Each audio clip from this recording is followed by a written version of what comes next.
অসম জাতীয়তাবাদী যুৱ ছাত্ৰ পৰিষদ দক্ষিণ যোৰহাট আঞ্চলিক সমিতিৰ দ্বিবাৰ্ষিক অধিৱেশনৰ সফল সামৰণি যোৰহাটত। অসম জাতীয়তাবাদী যুৱ ছাত্ৰ পৰিষদ দক্ষিণ যোৰহাট আঞ্চলিক সমিতিৰ অধিৱেশনখনি এদিনীয়া কাৰ্যসূচীৰে পালন কৰা হয়। পুৱা পতাকা উত্তোলন কৰে আঞ্চলিক সভাপতি ৰবীন চন্দ্ৰ গগৈয়ে, শ্বহীদ তৰ্পণ কৰে সাধাৰণ সম্পাদক কৈলাশ বৰা আৰু বৃক্ষৰোপণ কৰে নিতুল গোস্বামীদেৱে।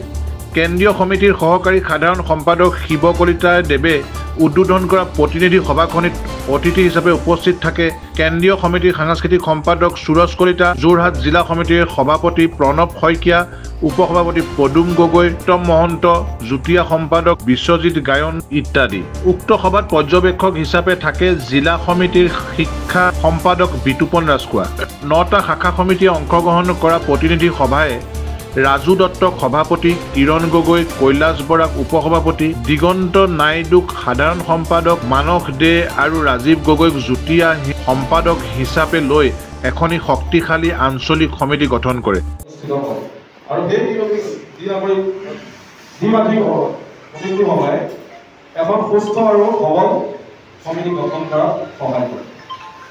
দ্বিবাৰ্ষিক অধিৱেশনৰ সন্মানীয় সভাপতি মহোদয়, সন্মানীয় উপদেষ্টাসকল, জিলা সমিতি কৰিছিল। আমি সকলোৱে জানো যে যুৱ ছাত্ৰ পৰিষদ এটা অৰাজনৈতিক সংগঠন। সেইকাৰণে যুৱ ছাত্ৰ পৰিষদৰ লক্ষ্যই আছিল যে সংসদীয় ৰাজনীতিৰ বাহিৰত থাকি অসমখনক সৰ্বাংগীন উন্নয়নৰ দিশত আগুৱাই নিয়া। তথাপিও মই এবাৰ আপোনালোকৰ আগত কৈছো, অসমক পূৰ্ণ স্বায়ত্ব শাসন, 2 নম্বৰটো দ্বি-নাগৰিকত্ব প্ৰৱৰ্তন আৰু 3 নম্বৰটো হৈছে আন্তঃৰাজ্যিক পাৰপত্ৰ অৰ্থাৎ ইনাৰলাইন পাৰমিটৰ ব্যৱস্থা কৰোঁ। আজি আঞ্চলিক সমিতিখনৰ লগত মই এইখন আঞ্চলিকৰ সদস্য নহয় যদিও মই নিজৰ আঞ্চলিকৰ দৰে এই সতীৰ্থসকলৰ মোৰ এটা বন্ধুত্ব ঘনিষ্ঠ আছে।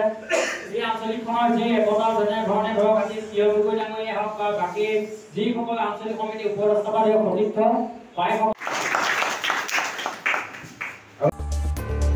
যোৰহাটৰ পৰা সুমিত দাসৰ ৰিপৰ্ট, E24 লাইভ ব্ৰেকিং।